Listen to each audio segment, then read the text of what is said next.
Hey, what is up, everybody, and welcome back to this episode of Mugscast. Today we're going to be talking about our thoughts on 2012's 007 Skyfall. Cheers.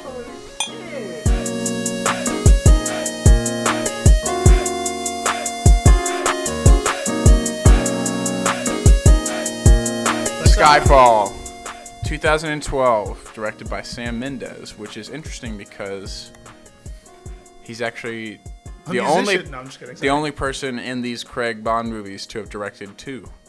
Oh, for real? Mm-hmm. He directed Spectre as well. Which I was interested to see. I was like, surely he didn't come back, but he did actually. Yeah. So, I mean, honestly, I really like that. It's so stupid and random, and we're not gonna linger on it too long. But I really like that beginning shot where he's like in the shadow. Let's real quick though. Let's just say. Spoilers. Spoilers, but also spoiler free. Recommend, good, bad? What do you think of it?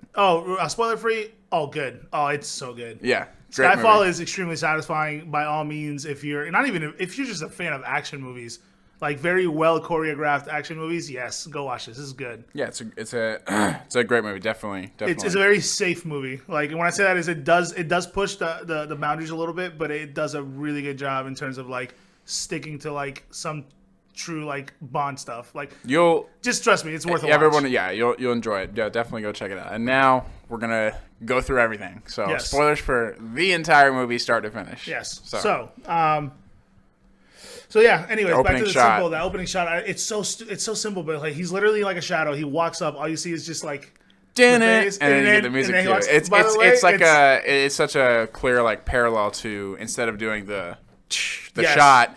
They do the same thing, except he doesn't shoot. It's just him stepping around a corner, which I love. Yeah, really great. It's such a fantastic way to start it because you're like, oh, this is great.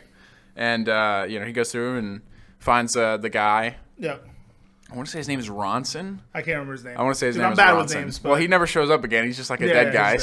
But he's like, I've got to stop the bleeding. I have to stop this guy's bleeding before I move on. They're like, no, go. Yeah. He's like, no, I'm gonna make sure this guy like makes it or whatever. And he doesn't. I mean, this movie, by the way, like, just boom, just takes off. It just starts. We have a chase scene, basically. Yeah. And I mean, chase to bike chase. Yep. Over rooftops. I really like that rooftop. It's a little too convenient of how much of a path it is. Obviously, movie magic, but it's so good though. Like it's still very well done. You don't have a bunch of cuts. You don't have a bunch of That's the one thing I enjoy about Skyfall. I was going to say, Quantum of Solace has a rooftop chase. No. But this movie leaps and bounds. This movie's like just everything. I love that they're not super cut like crazy. Of course not. That never happens again. That was a one-time thing, and it was obviously because of everything that was going on then. They didn't have time to edit it. They didn't have time to write it, all that stuff. So, so anyways, they're chasing it, and then, Bond takes the wheel. He's on the truck. He's trying to take the guy down, and he takes over the wheel for her, and he, like, turns it, and he crashes the guy over. The guy gets out with a fucking, like, normal-sized pistol with a massive double-drum magazine. I'm like, holy shit, this guy is packing. Yeah. Like, where were you holding that thing? Yeah. He's lighting it up, and then, they turn it into a bike chase, and she gets back in the car, and she's just like, fuck these civilians, crashing into everybody, flipping cars. She's like, fuck these people, I don't give a shit. Yeah. So there's probably a lot of dead people. Anyway, he jumps on the train. Yeah, in a really risky way, though. Like, you mean he just crashes his bike? Yeah, dude, he just fucking that could have gone wrong. He's just like, no, fuck this, boom. It's literally like, I don't even know how it works because he crashes it, but he just like sails over. Yeah. It's like, how did you even know that was going to work? It's like he slams the brake and leans forward to do like a stoppie, I think is what it's called. Yeah, I don't know how he was like, dude, full trust. This will work. Yeah, full trust. For sure. Amazing though, it works out. Definitely won't just break my legs on this like railing. He's on the train, running along. She's chasing after. Yeah, on the side. He gets in the bulldozer to like. Oh wait! It was really funny though, where she was like, she's like, oh, they got on a train, and Mem's like, what? Follow them! The like fuck? She's like, what are you doing? She's like, she's like, get moving. It's kind of important to definitely mention M here and there because it is important. Like this movie, this movie is just as much a movie about M as it is Bond. Bond, so Bond's on the truck, on the. He gets in the bulldozer. And I love he's like turning around and like you're thinking like, oh well, it's just like in like Casino Royale or whatever. He's always getting shot. He never gets hit. He shoots him. Yes, he just outright. I was about to say. I said the same thing. He literally does the same exact thing he does in every every Bond film where he's like, I'm not gonna flinch. Yeah. But then boom, he gets shot, and you're like, oh shit. And I was thinking like, oh okay, he's gonna turn around, he's gonna spray it, and somehow it's all gonna miss him because that's just like how it would typical, be. Yeah. And then like of course he's gonna hit him. It's like point blank range, and he's just sitting in the fucking like. There's no way you're missing that. And so he detaches the trains, and the trains start to come apart, and Bond uses the crane to hold it in place. Bulldozer bridge. Gets out, and then he goes over the bulldozer, right? And then that beautiful fucking Bond theme plays, dude. Anytime that plays, chills. Like I just like how they use it because they do it. They do it, right? It's the same theme, but they do it in different ways where it's like emotional in different ways. When it's sad, it's like a very slow, like crescendo. And then it's like even in like Spectre, not that I want to talk about Spectre too much here, but in Spectre, when he's in the very beginning and he's having like that romantic scene with the girl, it like does it in like this very alluring, like flirty kind of way. Like, dude, they take the theme and they alter it. It's, but it's so good. And he jumps off the last car, like disconnects, and he just like, let me readjust my cuffs real quick. Yep. And this is how you know, like, that's the first moment where you're like, okay, they're really doing like Bond. James Bond. Yes. Like they've changed it now from like these three, because I've already seen No Time to Die. Angel hasn't yet. He'll be seeing it soon, and we'll be talking about it. But these three feel like almost like their own trilogy. Like like Skyfall, Spectre, and No Time to Die feel very like they're not like Casino Royale. Skyfall, like real quick. Connected, I should have said this. I should have said this in the beginning actually. So Skyfall is very much a continuation, but as much as it is a reboot of the series, kind of like. Because they do kind of take in a different direction. Well, it's more of a reboot of like after Quantum. Like after it's Quantum. Basically just them ignoring Quantum and like kind of. Sort of. I think it's a natural progression though. It's more like because it is a natural progression because if you ignore Quantum, the end of Casino Royale is him really turning into Bond. So now you would get this where he's like suave and he's like he doesn't care anymore. He's like doing this crazy shit and like still like keeping the air about him because he's changed. Yep. But instead, we got Quantum of Solace in between. Anyways, whatever. So we're passing over Quantum of Solace. So anyways, so they're on this. They're fighting on the top of these train cars. Yes. And what is her name? You don't find out her name until later. Eve. Well, yeah. We'll call her Eve. Eve. So Eve is like she's got a shot, sort of, but she's scared of hitting Bond, and she's like, I can't. I don't. It's not clean. I can't take the risk. And M's like, take the shot. She's like, I'm about to lose him, and she like pressures her, and she's like, take the shot. The thing is, though, right? Bond's on there. It's like, he can hear them saying this stuff, right? The earpieces are always on. So why? And there's multiple points. Like, I still love this opening, but there are multiple points where he knocks the guy down, but then he just kind of like stays in front of him. Yeah. And it's like, just move or grab him and turn him around. Do something. But he doesn't. True. He doesn't. Yeah, he could have gotten out of there and just let her take the shot. So. And so M tells him to take a shot, and she takes a shot, but I think actually now thinking about it, it might actually be kind of like maybe more of like a cocky kind of ego thing from him because later on he says you should have trusted me to finish the job. So maybe he wanted to be the guy that got him. I think so. But anyway, she takes a shot and she hits Bond. And that fall, man, dude, the way he falls. It's not even a what's another word for fall that doesn't sound. Drop? That sounds. It's more than a fall, dude. It's like it's like a straight like he's in the air for plummet, sky plummet. It's a plummet, dude. It's like Jesus, and then you really feel the weight of it. Like it's just like all sound cuts out. Beautifully well shot that shot, like that him falling. Yep, and then he hits the water, and we get the intro sequence. And I don't know I can't remember if I said this or not, but an intro sequence for Bond is as important as an anime opening for anime. At this point, like, there's always some kind of like artistic. Well, you say that, but like, I mean, anime openings aren't that as important as a Bond. Like a Bond movie thing is like the first time. Obviously, everybody skips that shit. They don't sit there and watch it every time. But I'm saying, like, you're not gonna sit there and watch the intro for fucking Bond every time. But it's important because you do watch the intro. Who doesn't watch the Bond intro every time? But I'm saying it's okay, whatever. But I'm saying it's important, and in turn, like, it's like a staple of the movies. It's a big deal. So it's weird if you don't throw an anime intro is a staple of the genre, but you don't have to like it to. No, you don't have to like it. You don't even have to. You don't have to be like, oh, let's. No. Here's the new intro. We got to see this now. What I'm saying is a Bond film without an intro is weird. So I'm glad that they, they didn't move away from that because this intro sequence is really fucking cool. Anyways, dude. It's a good one. It's a really good one. I like it. Like he's in the water and like it starts out normal at first. He's like drifting, and then a hand reaches out to save him, but then it's like just like this, and just like drags him by the leg. Yeah, dude. Yeah. It's like, and when I saw that, I was like, okay, this is definitely towards. And the song is good too. I think the song is maybe a little bit overhyped. People talk crazy about the song. They're like, "This is the best one ever made ever of all time." Adele, are you kidding me? Adele, they got Adele, guys. They got Adele, guys. But no, it's not that amazing. I still prefer Casino Royale.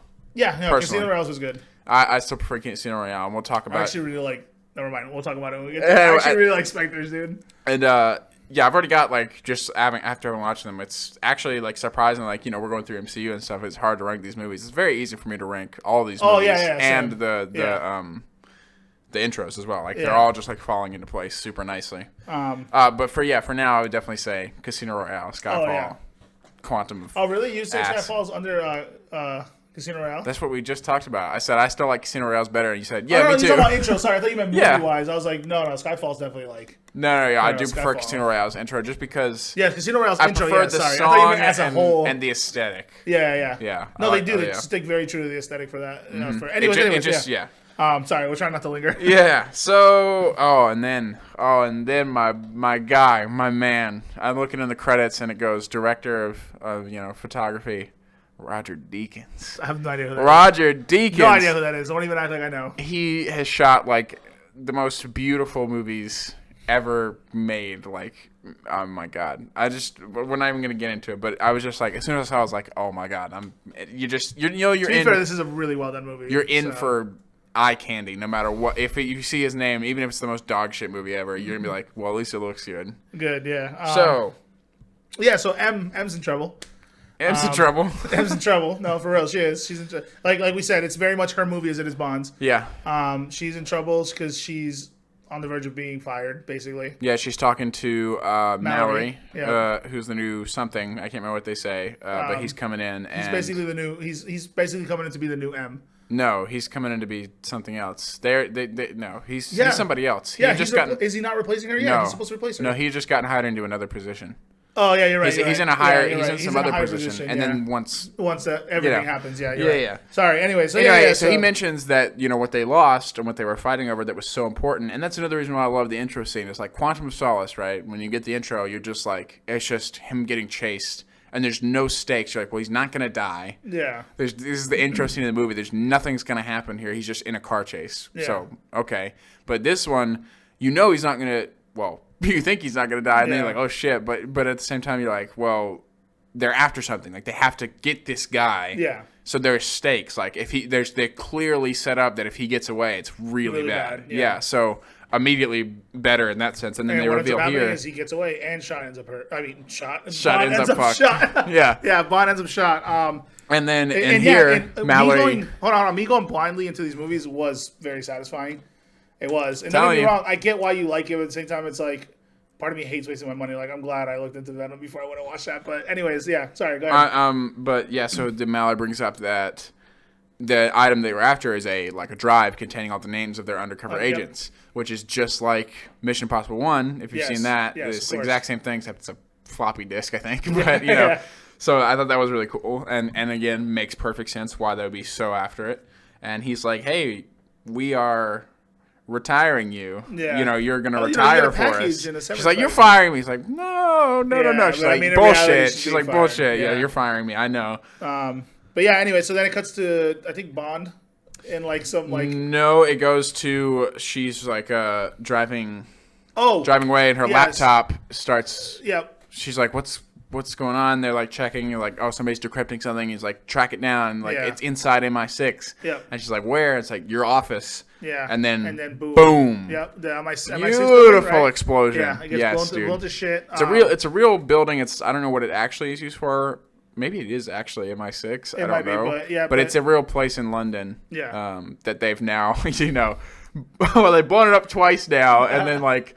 Anytime in the future, if they ever like go back to that, they have to just like CGI over it that it's blown to shit, which I love. But so that building is that was gorgeous. Like you just feel the tension there, and like the look on her face when she sees it. So at this point, they're making it seem like there's a hit out for M's life. Like that's what they're making it out to look like. She got lucky and she got blocked from going to her building and it blew up. I mean, that's obviously not what happens later on. You find out. But, right, yeah. But it's made to look like, okay, now somebody's out to kill M in this moment. And then we get Bond. Yes. Scorpion hand drinking his way to happiness. Yeah. He honestly seems like relaxed. He's in no rush to get back at all. Yeah, well, until after all that happens, you cut to him and he's just like, fuck. Shit, he's just like sitting there like totally fucked up. He does come back. He comes back. She walks into her apartment, and then again, just like Casino Royale, he's just chilling in the shadows. Yeah, he's angry though. But he's angry. The difference here is, you're like, oh, badass Bond back again. Then she flips on the light, and he looks like absolute shit. Yeah. He looks so bad. Yeah. Sorry, Daniel Craig, but I'm sure they made you of course they made him worse like intentionally because he looks like his eyes are like so dead, and he just looks tired. You know what I mean? He looks ragged. Like because he's been gone for God knows. And I love how she's just like, where have you been? She's like, I thought you were dead, but also like. I knew you were gonna come back. Like, there's you're immortal. Yeah, it's funny. I wrote Bond looks like shit. Yep. And you learn a couple things. She's like, oh, MI6 protocol is if the agent's dead, we sell all their stuff. You don't have nobody for next of kin, so we just sold everything. It's all gone. He's like, damn it. And he's like, oh well, I'll stay at a hotel or whatever. And she's like, well, you're not bloody sleeping here. Yeah. Bro, she's so cold. She's like, get the fuck out of here.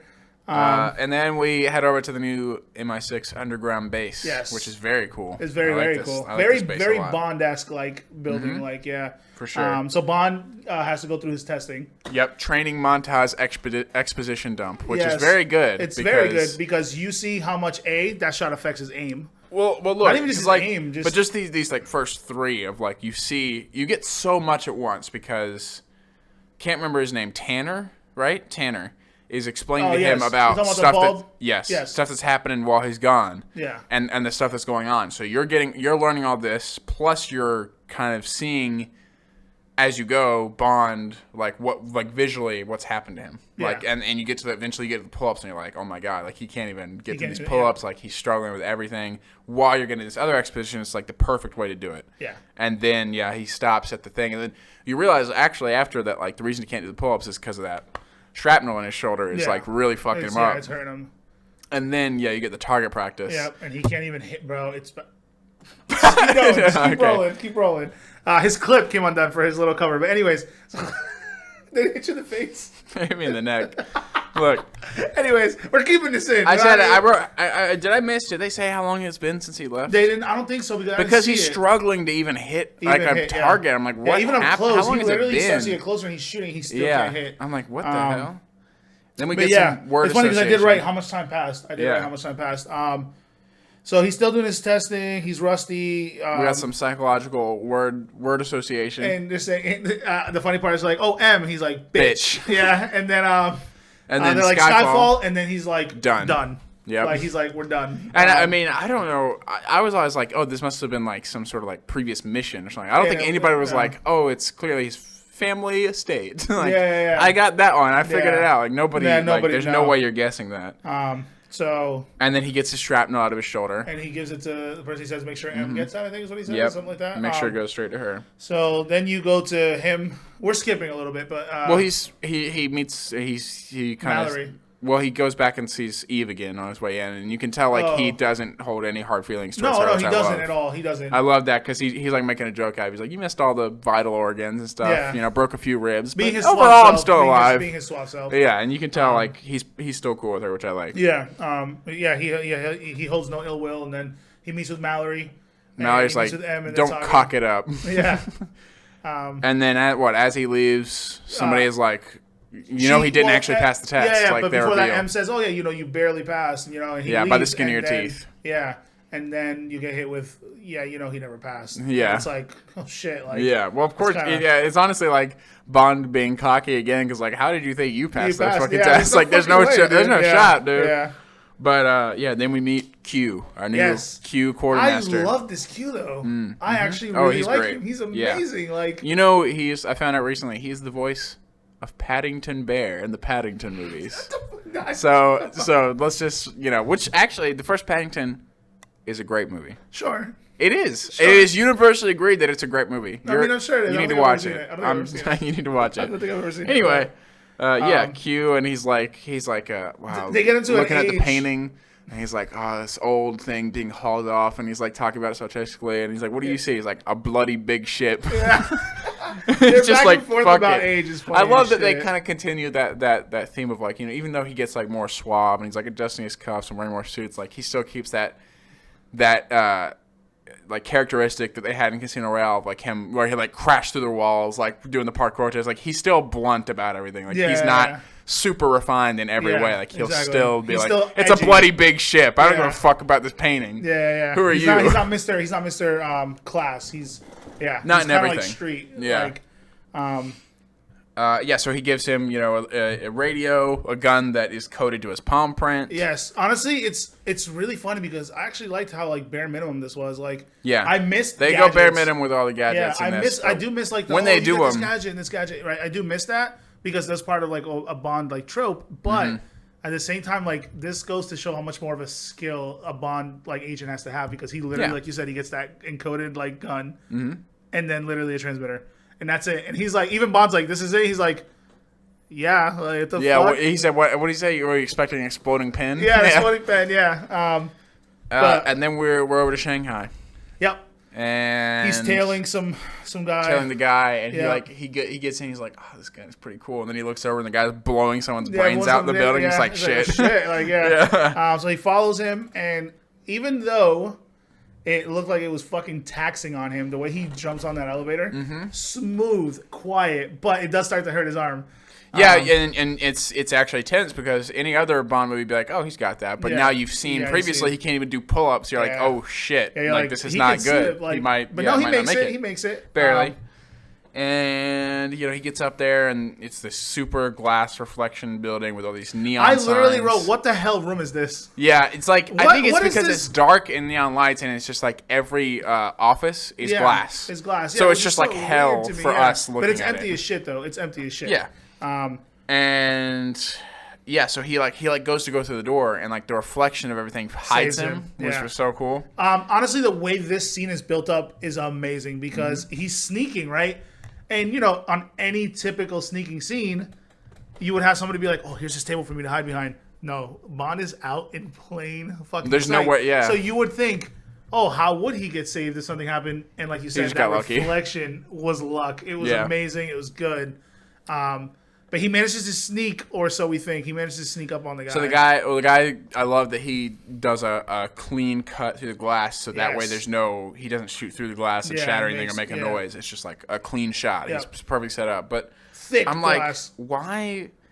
Like, this guy clearly works for someone you're after. He's evil. He's doing bad things. Why is he just standing there and just like, let's let him kill that guy? Yeah, just fuck it. This could be like the vice president of something important, and you're like, fuck it, he's dead. I also question why he let him do that.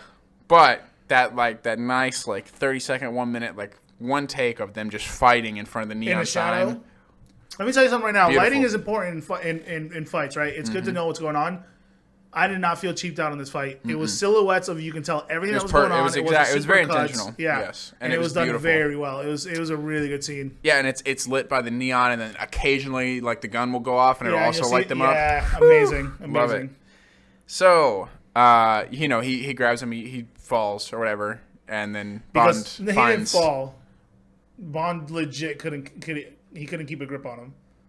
Remember? Well, yeah. What's the difference between him falling and? Because Bond never got the information he wanted. Yeah, I know, but I'm saying he fell. Like either way, he fell. You're right. He still falls. He plummets. But it doesn't matter because Bond opens the case and finds the chip. The thing he needs, and takes that, and then we cut back to M, who's watching a YouTube video, getting a new thing. It's like, claim your prize, and it's like a roulette wheel, and she's like, what could go wrong if I click this link? Like, she might be triggering a nuke for all she knows.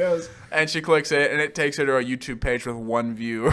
And I'm like, who is like, you're going to post the names of these agents on YouTube, on I assume a fresh channel that no one's ever seen. Like, bro, you're going to get lost. Like, no one's going to see this. You think that, like, people who are looking for the names of MI6 agents, like, I'm going to search it up on YouTube. Let's see what I can find. Let's see what we can find on YouTube. What? Yeah. And then somehow it goes viral. Yeah. And like, how do you even know that's real? Like, it's just like a shitty video of like pictures of people. And they're like, this is 100%. This is legit. Yeah. But so, and then it's supposed to be leaked out every week that Yeah. She doesn't. A new video with one view every week. For whatever M doesn't rectify her sins or whatever the fuck he's going for. So the music I wrote here at some point. Oh, it's when he's sailing in on the little boat in Shanghai, surrounded by all the lights. Beautiful musical score for this one. Yeah. And I just noticed it there. It's like fantastic. Yeah. And they get in, and Eve comes back or whatever, and they have their little moment with the shaving and all that. And I think they fuck, right? I don't think so. I think so, because he goes to undo her shirt, and she's like, no, she stops. She's like, not yet. No. But it seemed like she was like, not yet. Yeah, but no, they never do it. No, she leaves. They never do that. No, they don't show her leave though. I think it's implied. I thought it was implied. I don't think so. Sex. I don't think so on this one. I don't think so. I don't think he gets to hit that. No, I think so, because then he's also like super jealous later, like Inspector and stuff. He's like, oh, you've moved on, and now you're doing this. I don't think he ever gets to hit it. I think they just have that flirty relationship. Stop saying hit it. Sorry, I want to say something lame. I want to say something lame on purpose. Yeah, okay. But yeah, no, he doesn't. Anyway, we get a "Don't Touch Your Ear" call back, which I love because she's I there. wrote that too. Don't touch Another your ear. great one take of them walking through, and they're both. You get him and she and her. They're in frame the whole time. Yeah. Like she's like weaving in and out, but she's always there, and you're always keeping with him too. And they're talking until eventually they cross by each other. Great stuff. And this is the point where he says. James Bond. Yep. I can't remember who to. I wrote it down. Is it the woman? And I wrote, dude, this woman is so cool. Like the way she looks and like the way she's talking, she's like really cool. Like there's something super like mysterious and like dark about her. Like maybe not even just that. Just like I'm just like this is like a character I'm very interested in. And, But she's there. And he reads her again. He's like, oh, you did this and that, and then you escaped and came here, and he saved you, and now you feel like, maybe you were in love with him and all this. And basically he tells her, I can help you if you help me. Yes. And he's all for it. And she's like, nah, you can't kill this guy. And he's like, no, I can kill him. She's like, okay. And so she tells him, and she's like, if you survive... Good luck, because they're already going to try and kill you as soon as I leave. That's what they're said to do. I'll be at the boat. And so then he turns and he's like, he looks up at him and he raises a toast and he's like, yep. And I love that. That's kind of almost like a it's like a thing. Well, yeah, but it's almost kind of like a Captain America thing where like he knows what's about to happen. He's like, you guys ready for this? Like we're about to fucking throw down. So he gets on the bridge and he gets surrounded, of course. And it's a pretty. He's like, I think this is the weakest fight. I think this is the weakest fight in the whole thing. It's not super memorable. There's some good moments, but it's not all that memorable. And the gun comes into play. The guy can't shoot it. So there's a little trivia thing here of like that when they were shooting this movie, for some reason Daniel Craig bought like these gloves or had these gloves that he like was like, these are so cool and I'm gonna wear these in the movie. And like so he wore them, like it was like black leather gloves or whatever, and he wore them in that whole scene. And then you get to this part, and they shot the whole thing, and then afterwards they're like, oh my god, he's wearing gloves, but the thing is coated in the palm of his hand. And they were like, oh fuck. So they had to digitally replace the gloves with skin so that his hand can't really tell because it's like really quick, and stuff, but they had to go back in and completely replace his entire hands for every shot in that whole scene because he's wearing gloves the whole time. That sucks. And they finally noticed, and they're like, oh no. Yeah, so that was funny. I like that. And that's kind of like reminds me, like removing Henry Cavill's mustache type deal, except obviously way better because no one noticed that. Yeah, I wouldn't have noticed if you didn't say anything. That's crazy. So he kills him. Komodo dragons or whatever eat him, I guess. Yeah. And then he goes to the boat and. So, actually, real quick. No, go ahead. That's fine. It's not a big deal. I feel like when he was jumping up on the bridge, that guy took too long to shoot.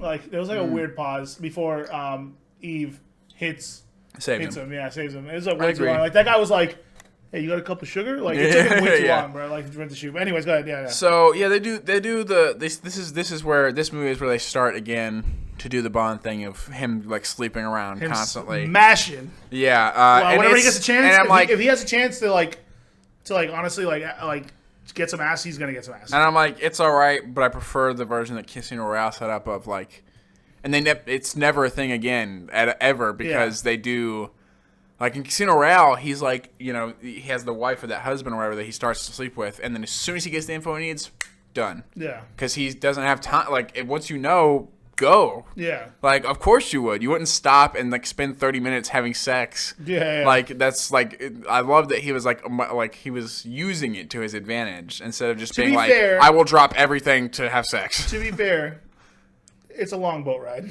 Oh my God.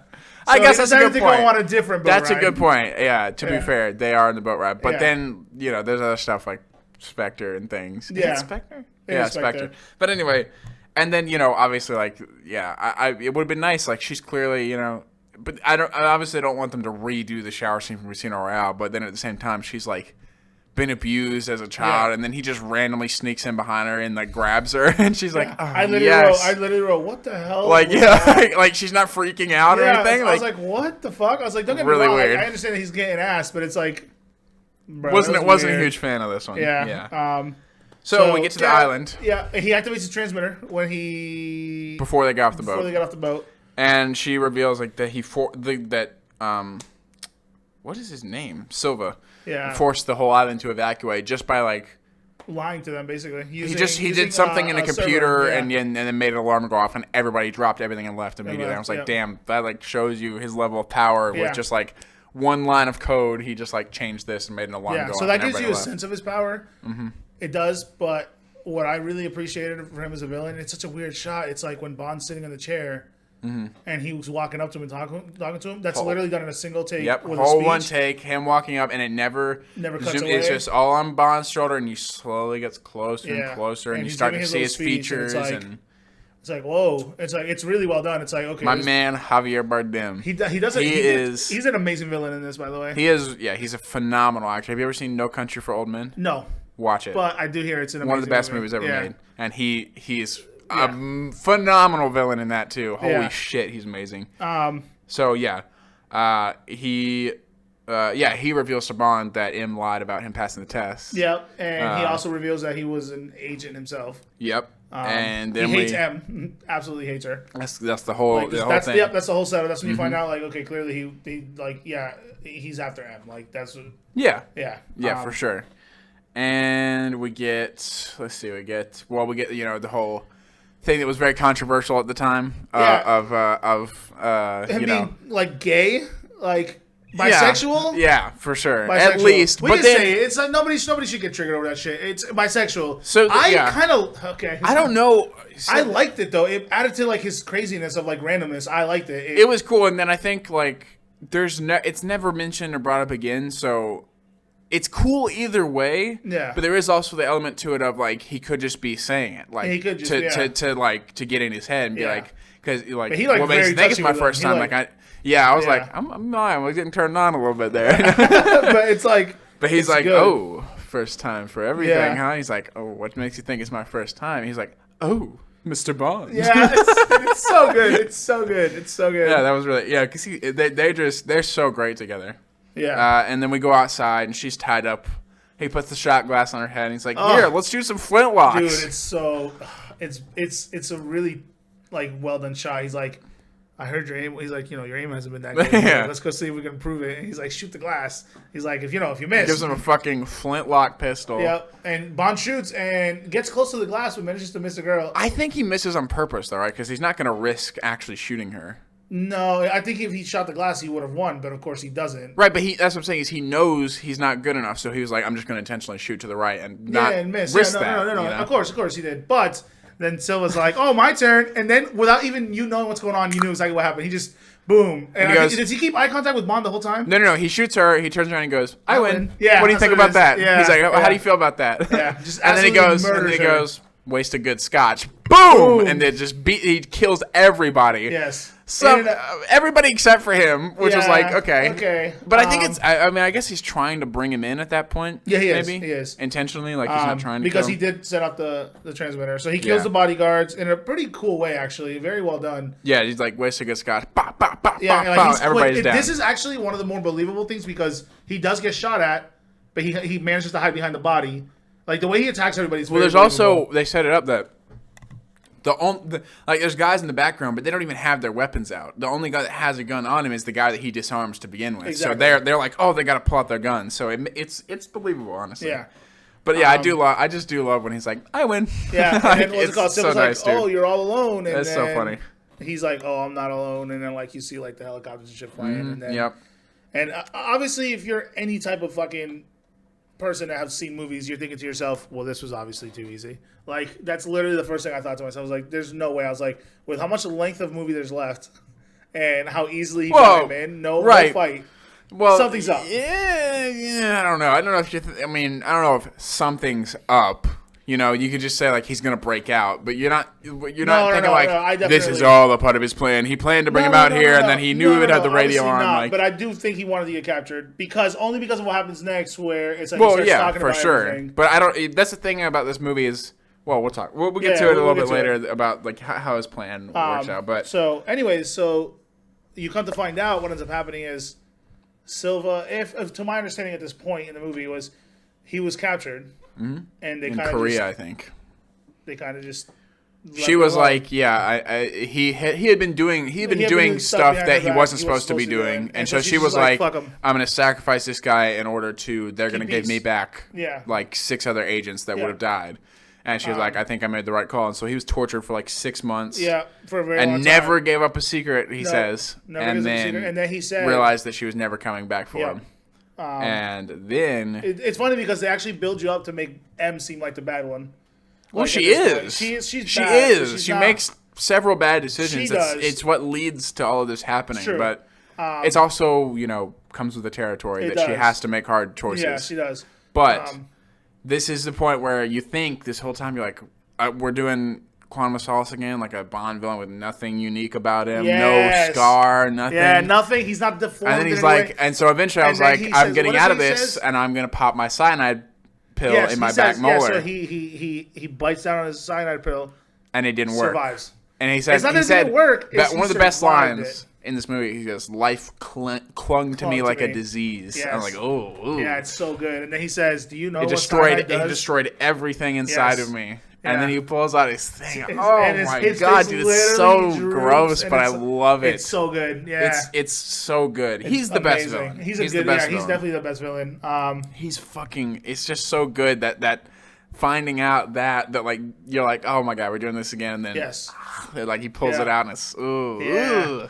And then we get, honestly, it's gonna sound stupid, but it's probably one of my favorite M moments. Is he comes out and he's basically like he's talking to her normal like. Bond isn't asking questions. He's not anything. He's not really like pushing her. Yeah. But she's just flat out frank with him. She's like, "Yeah, I did it." Like, yeah. She's like, and I would do it again. Yeah. She doesn't lie about it. She's just flat out honest. Yeah. She's like, "Yeah, I gave him up." She's like, he was because she knows at this point, especially at the first one, she's like, "Oh, he's judging me, huh?" Oh, because she knows what she did was wrong. Yeah. So she's in her head, she's blowing it out of proportion. Yeah. So she flat out just tells him the truth. She doesn't even hold it, and I love that they did that because it was for the best. And then we got the computer. The Q. Q is like, let me hook up everything we have to this random laptop that we know nothing about, and see what we can find. He's like, oh, there's a system in here that's really hard. He's like, only like 6 people can crack it. And then Bond's like, oh, can you do it? He's like, well, I invented it. So. Well, he cracks it, and he sees it's the map, and then he's like, and then something else goes wrong. He's like, laptop? What? Oh, I forgot I plugged in this random strange laptop that I know nothing about. And then all the doors start opening, and Bond knows immediately. He's he sees the doors open, he's like, oh shit. And he starts booking it, but it's too late. It's too late. Already down. He follows him down the subway. Remember, okay, so basically this movie, now that we've already revealed some of this stuff, this movie is a spy versus spy movie. Mm-hmm. Like, at the end of the day, Silva has Bond, like, he has 007 training. Yes, but it's also, he also is very particular about, like, that's not what he is anymore. He's much more about this chaotic. Oh yeah, like, of course. But whatever he still has that training, though. Yeah, he has the training. So he knows how he's gonna be followed. He knows, how some of that training. And he said, like, he was like, and I guess I believe him. He was like, you're like not half the age, and I was back when I was like younger and like actually doing shit. Yeah. He's like, I was way fucking better than you were. Yeah. But yeah, he's following him. He goes down and he's like trying to open the door and the train's coming and Q's like, put your back in. He's like, you come down here and put your back into it, you bitch. Yeah. And then he gets through and he's we get a quick scene of you see the cops that they have like a bag and they hand it to him, which goes to show you just how powerful his connections are. Like Silva's connected like everywhere. Yes. And they give him. You don't know what it is. It's just a bag. He's running. And then he changes and gets on like the subway car, and Bond doesn't know where he is yet, and Q's looking for him on the cameras, and he's like, "Should I get on the train or not?" And Q's like, "Hold on." Train starts moving, and he's like, "Get on the train." And Bond's like, "Oh my god!" And he gets. But he does it anyway. Yeah. And follows him, goes through the front of the car. He gets back off, and then they're chasing. And is this is when they slide down the things and everything, and he's running, and then they go through, and I can't remember how he like gets back. Like he sees the doors open because he goes to the door, and then he follows him in there, and it's a big old like sewer-ish tunnel thing, and he's climbing up the ladder, and Bond's like, "Gotcha!" This is one of my favorite shots in this movie, just because of how badass it is, bro. Right? Like this is just a regular person. But he drops a train on Bond, bro. Yep. Oh, it's so cool. Like this part, that's I was just the like, thing as well. When I saw this, I was like, what? I was like, this is really fucking cool. I was like, this is a badass villain. Because Bond says, what is it he said? He says something like, "Oh, what's your plan?" Or like, he's like... he blows up the thing. He's like, "I hope that wasn't for me." And he's like, no, but that is. Yeah. Oh, it's so good. He's like laughing his ass off like, "That is." Yeah. And he just quickly climbs up, gets Subway away, car and comes crashing he through. knew that wasn't going to kill Bond. He knew it wasn't. But it was enough for slow him down. Yeah. But yeah, the thing I love as well is that... Or not that I love. I was going to say that it's weird, and this is the thing in the new movie as well, which is so strange to me. Like, he's still... like you said, a normal guy. Yeah. And yet they lock him up in this huge, like, soundproof glass case in the middle of, like what's surrounded by, like, 60 armed guards. And it's just a dude. Yeah. He doesn't have he's not the Hulk. Nah. You know what I mean? Yeah. So I don't know what, I don't know what's up with that. Yeah, but it's all right. It's because he's crazy and they know he's capable of shit. So they text M, or not M. I can't remember his name. Fuck, I can't remember his name. Whatever, the bald guy. Yeah. And they text, oh, hey, M's in danger, Silva escaped. Oh, yeah. And M refuses to leave. Mm-hmm. She's like, no. She's like, I'm staying because this bitch is pissing me off. Like, she's like, the 00 program needs to be shut down. Like, she's a bitch. And she's like, how safe do you really think you are if we leave? Yeah. Or whatever. And you really think... the way they're building this up, you're like, M's going to fucking die. Like, he's going to burst in and shoot her in the face. Yeah, that's it. And that's... oh, man, again. Dude, honestly, this movie, amazing because, we get the little chase, blah, blah, blah. It gets to the building. And he walks straight in. And he goes to shoot. He misses. She falls on the ground, and then Mallory saves her. Yeah. And gets shot instead. And then Bond gets there, and he shoots the fire extinguisher for cover. Yeah. God, dude, it's so good. And then the fire extinguisher, smoke literally everywhere, and they're shooting, and they're trying to shoot each other at the no, he's trying to shoot through the smoke. Yep. Just hoping he'll hit one of them. Yeah, and then Bond he kicks dips a gun. out. He kicks the gun to Mallory. No, that was earlier. Oh, that was earlier. That was like right before the smoke. No, he already had a gun. Yeah, Mallory picked up it on his own, and then you're like, oh, Mallory's actually... because this whole time we've got mentioned, you're thinking like, oh, Mallory's like this fucking uptight bitch. Yeah, he's But not. as the movie goes on, you learn more and more like, oh, he'll get his hands dirty. Like, he knows what he's doing. Yeah, so, but then... we get the Bond team again. Silva goes away, and then M's like running out, and she like gets in the car, and then Tanner's about to get in with her, and it just takes off, and you realize this Bond is already out there, grabbed her, and he's like, we got to go somewhere, we got to switch cars or whatever, and he goes, pops open like the thing, and boom. The classic Bond car, Aston Martin. Yeah, is it DB5? I think. I don't know the exact one, but it's and it's the classic car. Nice. And she's like, "Oh, I thought we were supposed to." And you hear the theme. It's like I love that as well. Like I've not seen the older Bond movies, so like I knew, just off of visual, I'm like, oh, this must be a classic car. But also the way the music kicks in when he opens it, you're like, even if you don't know it's a classic car, it's the classic car. Classic car, yeah. Like just based off of everything, the way they show it, the way the music cue, it's great. Yeah, and it's funny, right? Because I wrote, they talk about whatever they're talking, and he shows the eject button. She's like, "Oh yeah, you'll eject." Go ahead and eject me. Yeah. And then at this point is when I'm starting to feel like I'm not even kidding. I literally start to feel like they're building up for M to die. I do start to feel like to get ejected out of life. Not ejected out of life, but like at this point, it's like I'm sitting down and everything like they're focusing heavily on M, and I'm like, either she's gonna die or something's gonna happen. It's like what I'm starting to feel at this point. So. Where Bond grew up, he's like, we're going home or whatever. Yes. And Kincaid. These beautiful landscapes that they start driving through. Yeah. Jeez. And then they're like looking over at the house. Yeah. Or no, they stop for a second in the middle, and she talks to him about like, orphans make the best recruits. Oh, yeah. Or whatever. And he's like, yeah, fuck you. Whatever. Yeah. And then we see Skyfall Estate on the thing. You're like, oh, shit. Okay. Yeah. So that was like where he grew up. Yep. And then we go in and you meet Kincaid. And he goes, and I still don't understand this. I have questions about this. But he goes, pleased to meet you, Emma.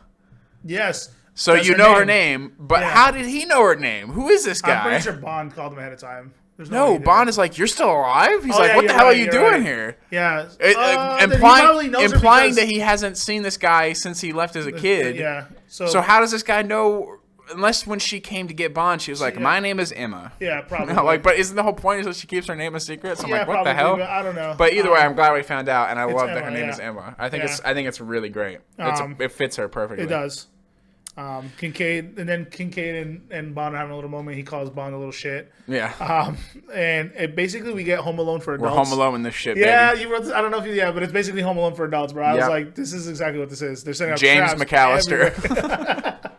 The name's McAllister, James McAllister. And now they're waiting, and Sunfall. Sundown. Anyway, they show up. And they all 12-man squad. Yeah, they all run in, and you're like, oh, they're waiting in there. They're ready for him. And then Bond peeks up from behind the car, dude. Oh, and then I was like, okay, this car guns pop out of the headlights. He lights them the fuck up. Yep. They retreat. Their only option is to retreat into the house. Where then you get it's trapped. Floor shells, boom, shotgun shells blowing their legs off. Fucking amazing. Chandelier bombs that like she flicks the light switch and they all explode. Yep. And I was like, and then at this point you realize Silva's not among any of them, and it's basically a Suicide Squad that he sent in, like literally exactly like that. Yeah, so Kincaid almost gets killed because he can't reload his gun fast enough. He literally drops the shell. Yeah, like he's trying to really drop the shell, and boom, he gets saved last second. And then M is behind the shelf, and she sees the guys coming, and she peeks around, she shoots him a little bit, and then she gets shot at back. And you don't realize it yet. You see, but I had a feeling she's been shot. But I did. I thought so too. Because if you look at her, she's like holding her side for a second. She's like, "No, I'm fine." I thought so too. Because like, there's no way she didn't get hit there. I was like, "There's not, no shot." Yeah, because I was watching, I was like, "Nah." I was like, "Fuck you," because she literally she's like, "No, I'm fine," and she like grabs her jacket. Yeah. But I'm thinking like, there's no way she didn't get shot. And of course, we end up being right later. But so then Silva shows up in the helicopter. Yeah, cocky as fuck. Music rocking out. He is the evil side of Tony Stark, bro. He's just rocking out to music. And Bond is just like taking shots of this thing. He doesn't give a fuck. He's like, I will do whatever I can to try and get you. And then he eventually lands. Yeah, they literally they're ripping this house apart though. Like, dude, it's awesome. The way that Bond is like peeking in and out and like shooting at him, really well done. Amazing. It's very well done. That whole action sequence is really well done. Like, he's also moving them along. Mm-hmm. Like he's moving Kincaid and Emma along. Yeah, he's like, you guys stay behind the arch, and he's like taking pot shots and shit. And then Silva gets out, walks up, and just shucks an incendiary. Bro, he just starts lobbing grenades into this incendiary bitch. Left and right. Boom, boom, boom. So casual. He's like, fuck, get in there. Yep. So Bond sees these go to the tunnel. Propane tanks. So he sends them to the tunnel. Yeah, and then he sees, and he has dynamite. He does. Yep. They did mention it earlier. So he lights the fuse and runs like hell. Yes. He goes through the tunnel as well. And Silva's like, "Come on out! You gotta come out sometime!" Yeah. And then boom! Massive explosion. By luck, because that shit wasn't on purpose, the helicopter gets taken down.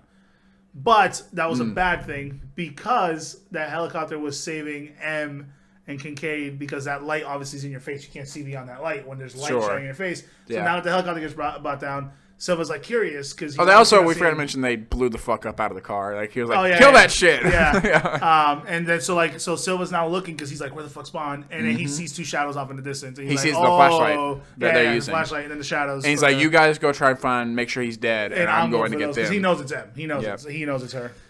Ice Lake. Bond comes out, and then he's going across the lake, and then Silva, Silva shoots at him, and he's like, "Oh shit!" and he stops. And then the other guy comes out and puts him at gunpoint, and he just, what does he even do? He just grabs it and shoots it, circle and falls. And then he takes that guy out. And it's funny because Silva's waiting. He's like, "Is he coming up?" And he's like, "Nah, fuck this guy's dead." And he hears noise in the church or whatever, and he's like, "I think he laughs. He's like, "There's no way he just did that to himself. You're dead, dude." Yeah, and he so he walks. Leaves. Yeah. And then Bond's killing the guy underwater, and I love he uses the flare to determine where the hole is. I was like, "That's great. That's good. It's genius. Good stuff." And Silva walks past the grave of his parents. Yes. And his name is Andrew Bond, baby. Yeah. That's me! And anyway, so yeah, he goes in there thinking that Bond is like fully dead and all that, and then he has his little conversation. He's like, "You kill us. Kill us both." Actually, he has fucking honor though, because he sees Kincaid and he's like, "No." He's I thought he was just gonna blow his brains out. Yeah, and he's like, "My beef's not with you," basically. Yeah. He's like, he's still talking shit to M, and Kincaid's like, "All right." Yeah. Kincaid just leaves it alone. And then he sees the M is shot, and he's like, "Do it. Just kill both of us." Yeah. So let's just end this right here. Yeah. And then Bond throwing knife to the back. Amazing throwing knife to the back, dude. Done.